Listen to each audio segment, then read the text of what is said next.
When the dust settled, the cave-in had reduced his space in the coffin by half. He lay in the small, lightless pocket that was left to him. His heart was pounding painfully. He remembered the moment when he had gone to his knees and sworn, "I will be your returner." The Queen had touched his head as he knelt. "You will return, Visander. But first, you must die." Had it gone wrong? Had he been buried by mistake, those around him believing him truly dead? Or had he been discovered by the Dark King? Buried as punishment, knowing he would return only to awaken trapped. He imagined the Dark King's pleasure at his suffocating panic. It would delight that twisted mind to think of Visander buried alive, his terror unseen, his shouts unheard.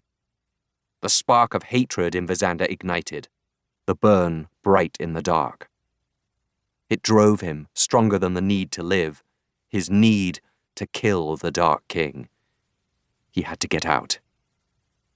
He reached down to the front of his garments and tore at what felt like silk. He tied the silk around his face to protect his mouth and nostrils from the earth that would rush in to cover him.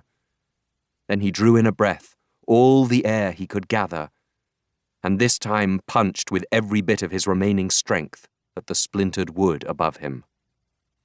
Earth collapsed down onto him, filling the last of the space. He forced himself to push upward into it, trying to claw up through the dirt. It didn't work. He didn't break the surface, and now there was earth all around him and no air, just the stifling press of the soil, a putrid petrichor that threatened to force its way down his throat. Up. He had to go up, but felt total disorientation. Surrounded by pitch-black earth, he lost all sense of down or up. Digging, but in which direction? Horror overwhelmed him. Would he die, a blind worm traveling the wrong way in the dark? Pain stabbed his lungs, his head dizzy, as though he'd inhaled fumes. Dig. Dig or die, think of his purpose, the only thing that drove him. Past the panic, past the dimming of his thoughts like the closing of a tunnel. And then his grasping, reaching hand broke out into space. His lungs screamed as he pushed desperately toward it, breaching the muddy ground in a grotesque rebirth, pushing out his face, his torso, dragging himself from the earth. He heaved in air. Great, gasping heaves that coughed and retched out a black substance, the dirt that had found its way into his mouth and down his throat. It took a long time for the retching to stop, convulsing tremors in his body. Vaguely, he was aware that it was night, that there was turf under his fingers, the empty branches of trees over his head. He lay sprawled on the ground that had just entrapped him, reassured that it was beneath him, a joy he had never appreciated before.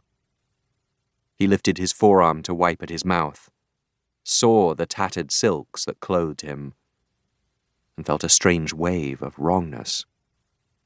When he looked down at his hands, they were not only torn and bloodied, but they were not his hands. Everything spun around him dizzily. He was dressed in strange garments, thick skirts that dragged down from his body heavily. He could see himself in the moonlight. These torn, muddy hands were not his own. These breasts, these tendrils of long blonde hair. This was not his body. This was a young woman whose limbs he could not easily control, an attempt to stand sending him stumbling to the ground.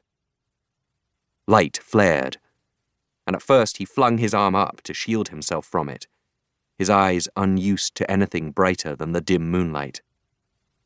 Then he looked up into the light. There was a grey-haired, older man standing in front of him holding a lamp aloft. He was staring as though he had seen a phantom, as though he had seen someone die.